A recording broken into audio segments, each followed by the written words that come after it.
Hello, my curious cats, and welcome back to another episode of the Say Psychology podcast, the podcast for all the info on psychology's most questionable history. I'm your host, Leslie Lopez, PhD student and psychology nerd. Well, we're officially in season 4, you guys. That's crazy because I'm pretty sure I mentioned this last episode, but that means there are 30 whole episodes out there in the world right now. Insane. Well, season's 4 theme is a bit conventional, you could say. Season 3, we focused on some of psychology's most greatest and most controversial minds. Now, obviously, there are so many more minds in the history of psychology, but those kind of just scratched the surface for us. We will be circling back to more in later seasons. Season 4, we're learning a little bit more about some of psychology's most interesting patients thus far. I'm talking freak accidents and triplets separated at birth. Okay, so if you're a little bit insane in the membrane like me, get cozy tozy and let's jump into it.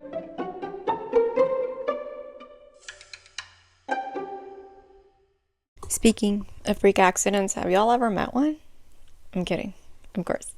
The story of Phineas Gage is an interesting one for sure. He was born the first of 5 children in Grafton County, New Hampshire on July 9th, 1823. A Cancer.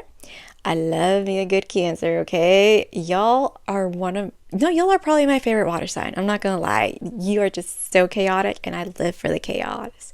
As a fixed earth, I love to live vicariously through y'all. Okay, off track, but okay. Honestly, not much is known about Phineas's childhood and early upbringing. I say this a lot, but given that he is the product of a freak accident, excuse my language, most of what is known of him is in relation to the accident. An early childhood teacher of Phineas did go on to say, though, that he was, quote, perfectly healthy, strong, and active, an incredible young man, unquote. Gage first started working with explosives on farms and in the mining industry in his early years. In July of 1848, he was employed to help with the construction of the Hudson River Railroad, and by September of that same year, he was already a blasting foreman on railroad construction projects as an independent contractor. What a little go-getter. Love that for him. Listen, I have so much respect for blue-collar workers because I know that it's something that I couldn't do even if he paid me enough.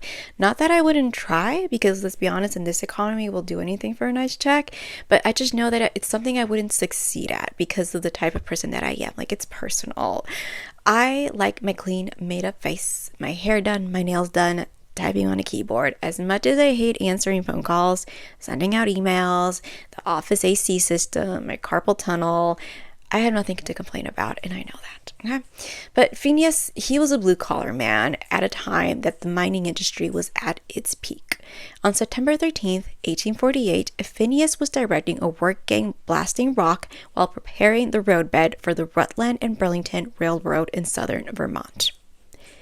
Setting a blast entailed boring a hole deep into an outcrop of rock, adding blasting powder and a fuse into that hole, then using the tapping iron to pack sand, clay, and other inert material into the hole above the powder in order to contain the blast energy and properly direct it into surrounding rock. If it sounds like I have no idea what I'm talking about, it's because I have no idea what I'm talking about. But that's essentially what setting a blast is. Now, mind you, at the time that he was setting this blast, it was like 4:30 in the afternoon when he was doing this. So it was a pretty normal day with his coworkers just out and about doing his job that he's done multiple times. So he knew what he was doing. He looked over his shoulder, his head aligning with the blast hole and tapping iron rod that goes into the hole. He opened his mouth to say something. And before he could get the first word out, the tamping iron sparked against the rock and the powder exploded.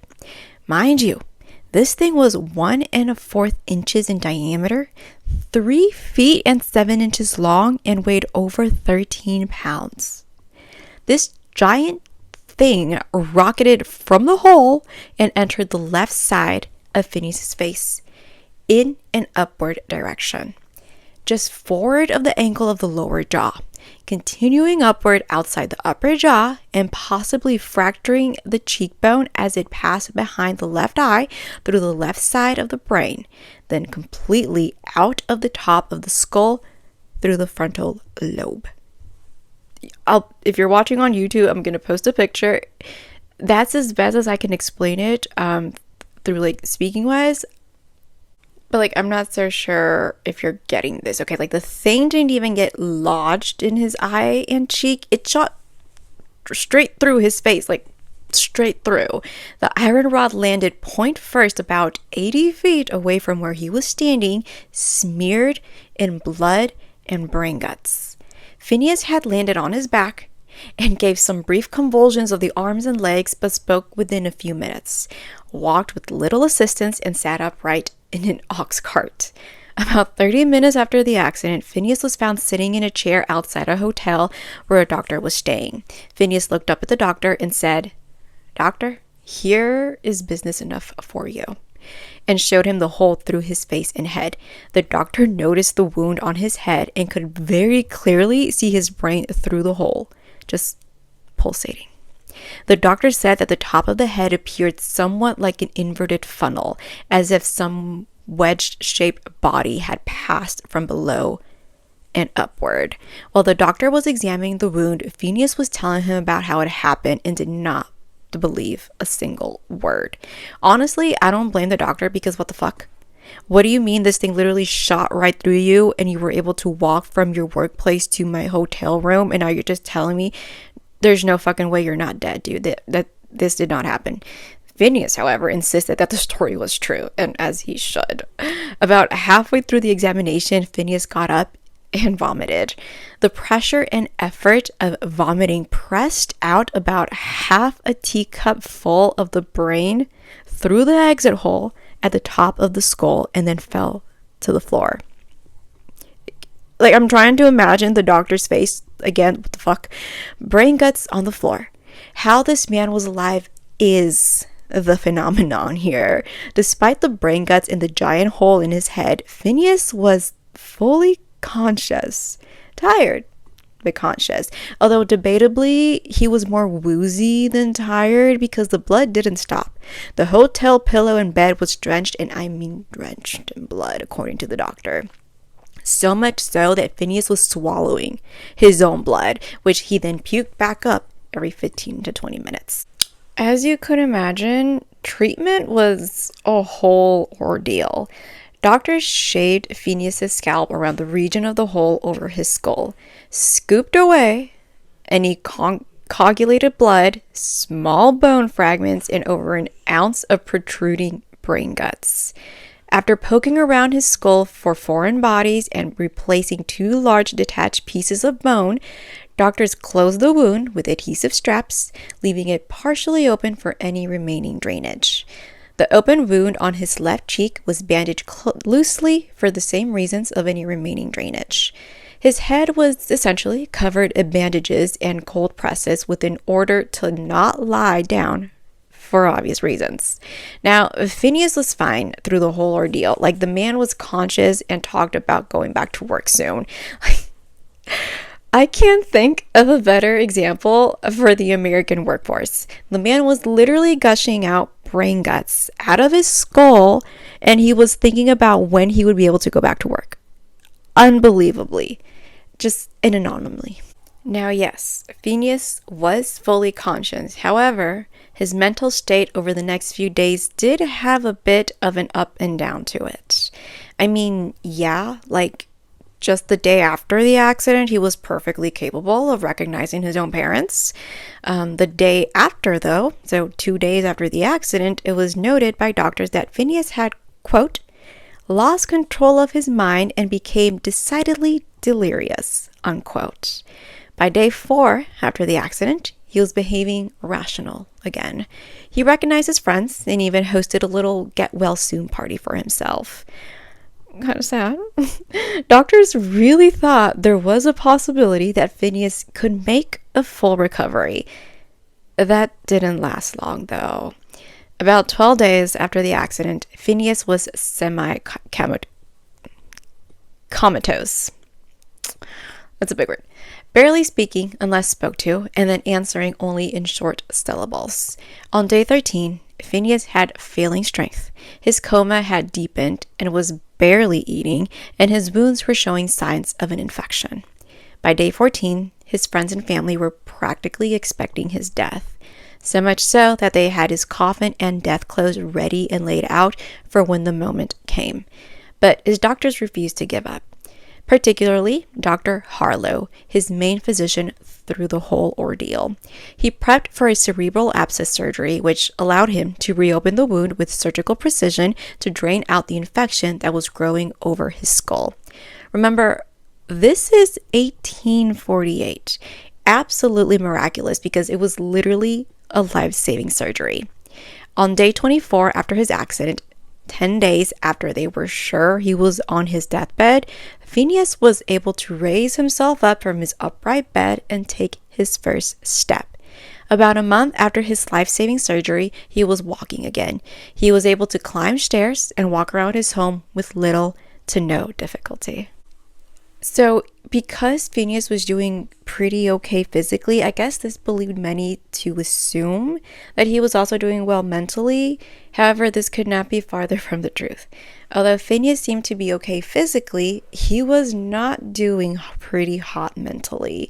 The accident led to dramatic personality changes, from responsible and reliable to impulsive and profane. These notable changes provided early insight into the localization of certain brain functions, the first of its kind, actually, because remember, this was the mid-1800s, particularly the frontal lobe's role in personality, decision-making, and social behavior, influencing theories on neuroplasticity in the brain's complex structure-function relationship, despite some historical debate over the exact nature of his post-accident life. That's because on the surface, many argue that he was completely fine. His memory was a little fuzzy, but only to those who truly knew him. It was said that to a stranger, he was just an old schmo. However, this case was huge for the psychology and neuroscience community because it was a once-in-a-lifetime chance to really see the difference in mind capability when a piece of the brain is compromised. Neuroscientists noted that before his accident, Phineas was described as being a capable, responsible, and well-liked individual.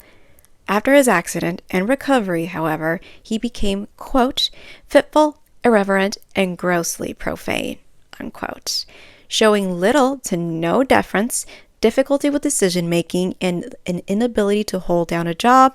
Those close to him know that he was no longer the Phineas they had known before the accident. Phineas's case was crucial evidence that specific brain areas, specifically the frontal lobes, control personality and behavior, challenging the past idea that the brain worked as a unified organ.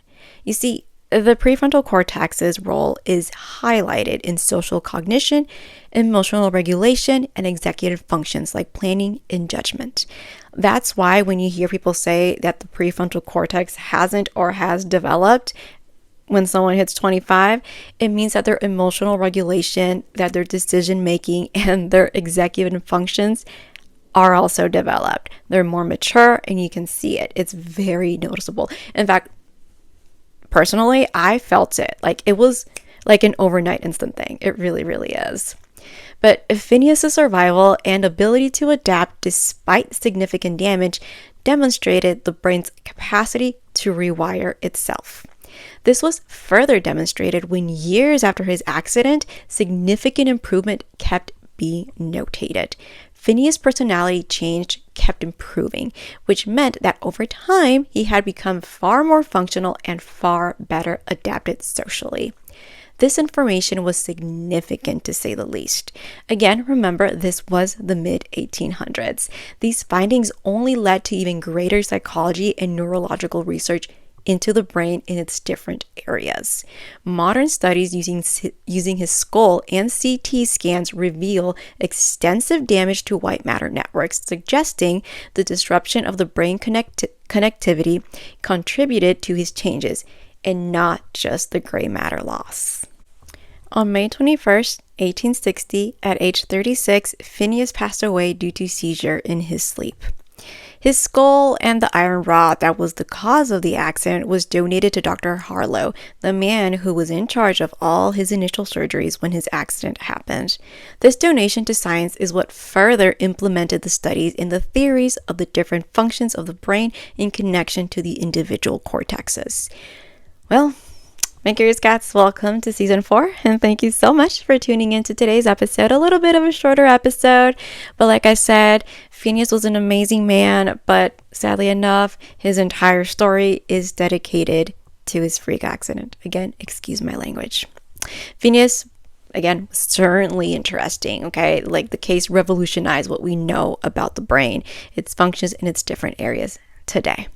As always, citations will be in the description if you want to check those out. Stay blessed, stay safe, and stay psyched. I love you. Bye.